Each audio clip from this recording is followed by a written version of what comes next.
So I'll be coasting, I'm roller coasting through my emotions. I will be. Hey guys, and welcome to this video. This is going to be my April favorites video, and this is actually the second time that I am filming this. Technical difficulties, which has literally been like story of my life this past month. That has been like the theme of April, was just difficulties, life difficulties, relationship difficulties, technical difficulties. Just, it was not a good month. So, but it's May, it's a new month, new mindset. We're going in positive, we're going in good. We're getting it. It's all good. We're here again, round 2. Here are my favorites. So let's get into it. So the first favorite I'm going to talk about is this beauty sponge right here, and this is actually from Eco Tools. I have a couple of different types of sponges in my collection, but this has by far been taking the cake out of all of them. Yes, I know it is dirty. I did use it earlier. I just really like it for different reasons. I like that it's not too firm. Like, it's very comparable to the Beauty Blender in how like soft and like bouncy it is. Like when you're blending it out, it's very like gentle on your skin. It really does blend out whatever you're blending out. Like, I use it for my foundation and my concealer, and it just blends it around really well. I love the fact that it has like that egg shape, so when I'm doing my face, I tend to kind of like pounce it in with the rounded side, but then like when I'm doing underneath my eyes, I love using like that flatter side. I also like using this to put on my baking powder. It just really gets in underneath those eyes. Like, I don't know, it's just like such a good versatile shape. And then my favorite part about it is this little like line down the center. It's not like just a thin pointed line, like there's a little bit of a cut so that it has like a really thin like rectangular shape at the top, so you can go right down the bridge of your nose, and it's just really good for like putting concealer right down the bridge of your nose, or highlighting right there, anything like that. So I really love this sponge. This has definitely overtaken the rest of my sponges. Like, I have beauty blenders, I have the Real Technique blenders, I have the L'Oreal sponge that a lot of people love, and I even got a set of 3 pure sponges in my last BoxyCharms that I haven't used at all, because this has literally overtaken everything. Like, I always reach for this. I don't know, I'm just obsessed with it right now. Try it out, because I don't think you'll be disappointed. Just saying. I have been obsessed, literally obsessed. Like, I cannot tell you how excited and how I'm just so shocked that like this is not a bigger thing on YouTube. Like, people don't talk about this as much on YouTube. And this is the Makeup Revolution Brow Pomade. Literally, this is a dupe for the Anastasia Beverly Hills Pomade. A dupe. Straight dupe, not joking. Like, they weren't even trying to like act like they weren't trying to dupe it. Like, the entire packaging up to the rose gold name and everything is exactly the same. And I was shocked, and like the consistency of the product and the way that the product works is very comparable to the Anastasia Beverly Hills one. And so I'm just so shocked that more people don't talk about this or know about this. I don't know, but definitely go grab your hands on this. It is $9 in the drugstore, so it's half price of the Anastasia Beverly Hills, and just as amazing. Like, I have it in my brows right now. It's just, I love it. So the next thing I'm going to talk to you about is a primer that I have been obsessed with. Like, this has just been such a really good like solid primer, and this is the Becca Ever Matte Poreless Priming Perfector, and this is just a mattifying primer, obviously, from Becca Cosmetics. I actually went in to get the backlight priming filter because Ulta was having their like 21 days of beauty sale, and it was like half off, and I know everybody raves about it, and even though I have oily skin, I still wanted to try it because everybody raves about it. I am obviously more attracted to like mattifying primers because my skin is more on the oily side. It's combination oily, and so definitely in the summertime it gets super oily, but like it's a mix. It's complicated. But I am more attracted to the mattifying primers because it does help my skin to kind of stay matte longer, because over the course of the day my T-zone gets super oily. I saw this too, and I figured while I'm here I might as well get it. If it's terrible, I can always return it. Ulta has a really great return policy, so I'm never like scared to try out products, because I always know like if I don't like it, it's not like it's a waste of money. Like, I can always give it back and return it and tell them like nah, like, give me my money back. So yeah, but I tried it out and I absolutely love it.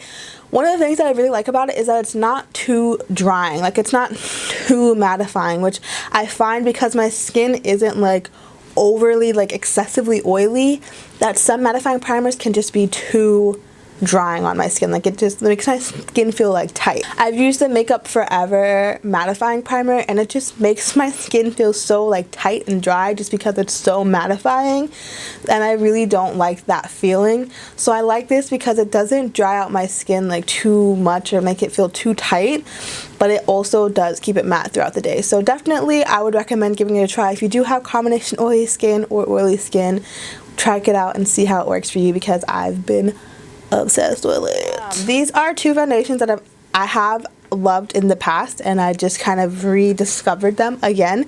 And so at the beginning of the month I was using strictly the MAC Studio Fix Fluid, and I do like this on its own, but I felt like I needed a little bit less, like a little bit less of a yellow colored foundation.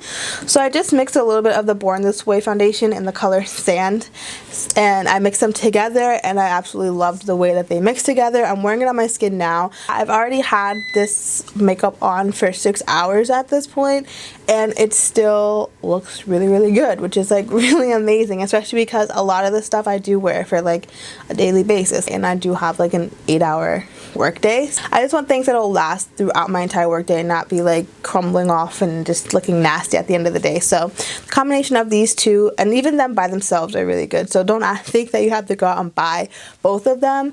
I just think mixing them together is a really good combination, but them on their own also are really good foundations. So then the next thing that I have is an eye primer. This is the NARS Smudge Proof Eyeshadow Base, and this is amazing.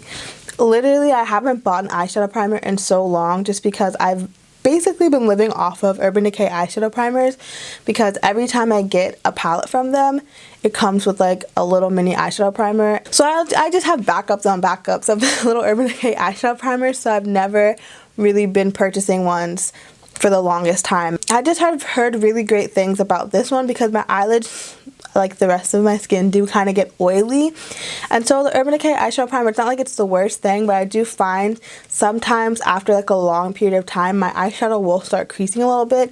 Like it's definitely not as bad as other primers that I've used in the past, but it's not the best thing that I've ever had after trying this, because this, no creasing, no matter how long you wear it, like your eyeshadow will stay crease proof. It is so good. I don't know what the heck is in this stuff, but it's amazing, and I definitely recommend it if you do have oily eyelids. So it's definitely worth the money. Trust me, trust me, trust me. And then the last thing that I'm going to talk about are these eyelashes that I've been totally obsessed with. I'm wearing them actually right now on my lashes, and I just love them because they're super natural, but they're still like there, you know what I mean? These are the Ardell 120 Demis, and I get the twin pack. These are just really nice natural lashes. You can wear them like on the daytime, you can wear them when you're going out. Typically I don't wear false lashes on the daily, but like when I do want to wear false lashes, these are definitely the ones that I gravitate to more. Definitely check them out if you haven't. Super affordable. You can find them in the drugstores. Awesome. Awesome possum. Those are all of my makeup favorites for this month. So now I'm going to go ahead and go into the TV show favorites that I have for this month. So the first one is 13 Reasons Why on Netflix, and I was obsessed with this show like all month long. Like not even all month long, just for like that week, because I watched it like within a week. I was obsessed. I was like living, breathing, eating. Okay, not so much, but you know, like every spare moment I had, I wanted to watch the show because I just wanted to know what was gonna happen. Like I wanted to know, like figure it out. You know what I mean? Like I am the type of person where if I'm not pulled into a show within the first 1 or 2 episodes, like I'm out, you know, like if you can't catch my attention and make me want to keep watching. Like some people are like, oh, you know, this is a really, really good show, and then I'll watch and I'm like, it's not really that great. They're like, oh, well, give it a couple of episodes, like it gets really good at like episode 6, and I'm just like, that's 6 hours I have to get through before I even get to it getting really good. Like I'm not willing to invest that time, and like, you know what I mean? Like I'm just not if it doesn't hit me from the beginning, like, I'm probably not gonna watch. This one definitely pulled me in from the first episode. It was very, very interesting. You know, it's just something that it's like it pulls you in and it keeps you engaged. It keeps you wanting to know more. Like, it's just like this puzzle that you want to put together. So that's what I really liked about it, is like I felt like I need to know like what's going on. Like, such amazing, like, big ass cliffhangers. I'm just like, oh my god, like I need to watch the next episode. Like, what's gonna happen? So definitely a very good show, very interesting. They do cover bullying and suicide and sexual assault and rape and just like a lot of heavy topics. Definitely, if you have really I don't even know like how to say this, like, if you think that this could be triggering, like if you have dealt with these type of issues and this type of situations and you think that it could kind of hurt you by watching this show, don't watch it. Like, please do not watch it. It's not worth that. You know, I've personally never struggled with these type of issues. We've never been through anything like this. So for me, it doesn't really have much of like a personal effect, if you know what I mean. You know, it's not like, it's very like, it's very hard to watch, you know, anything like that. It's hard to watch. It's hard to see. I don't know, just be cautious when watching the show. It does cover heavy topics. It does go over a lot of things that can be triggering if you've dealt with these issues. So that's just my warning with this show. So I don't know if I kind of got that across with what I was saying. I feel like I was just kind of rambling, but hopefully you understand what I was trying to say there. So yeah, the next show that I'm actually going to talk about is The Catch, and this comes on ABC on Thursdays. I think it comes on after Scandal, I want to say, or Grey's Anatomy. I don't know. I've fallen off all of those shows. Like, I used to watch Scandal and Grey's Anatomy and How to Get Away with Murder, and I've just, like, really fallen off with these shows. But The Catch, I watch every week. Like, if I, like, as soon as I have time to watch it on Friday, like, that's the first show that I go to, and that's why it's a favorite this month, because it's just been really grabbing my attention. Like, the cliffhangers and the storylines and everything have been really, really, really great this season. So that's definitely been a favorite, especially this past month. Definitely a really good show.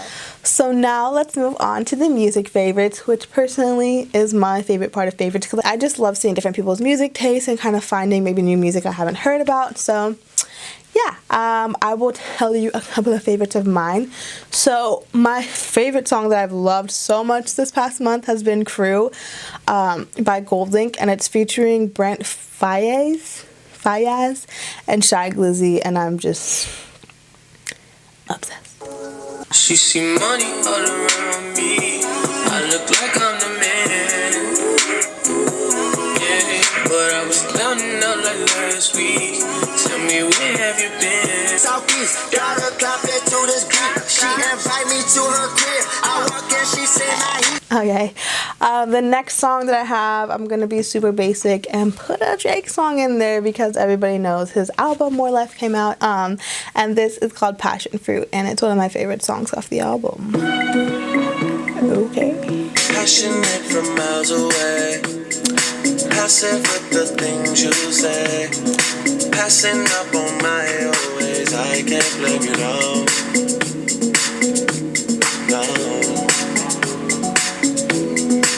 I'm just grooving. Just grooving. I don't know. I really like that song. It's just super calm and just like chill, you know? I really like that song. Another song that I've been liking, probably from here on down, you'll probably see like a theme in these favorites. But this next song is actually called Problems by Free Black. I got real shit to stress about, girl, I ain't worried about shit. Remember that I tried to build you, now I ain't worried about shit. I got real shit to stress about, girl, I ain't worried about shit. Remember that I tried to build you, now I ain't worried about shit. I found me a new thing, I'm not as lost as you think. This next song is by Kendrick Lamar featuring Rihanna, and it's called Loyalty. I said, tell me who you're loyal to. Is it anybody that you would lie for? Anybody you would slide for? Anybody you would die for? That's what die for. I said I'm geek and I'm fired up. All I want tonight is just get higher. All I want is loyalty, loyalty, loyalty. This last song is called Regretting Your Tears by Nicki Minaj, and I love it. Regret in your tears when you taste them. Cause you know I don't chase, I replace them. Don't rush, take time, taste them. I just want a memory, try to make some true. You, now I gotta erase them with you. You're dirt. Not nice, but you know you do your dirt. Alright guys, so those are all of my favorites. Like I said, there are a lot more that I've been liking this month, but these are the ones that I've been obsessed with. Like I could listen to over and over again.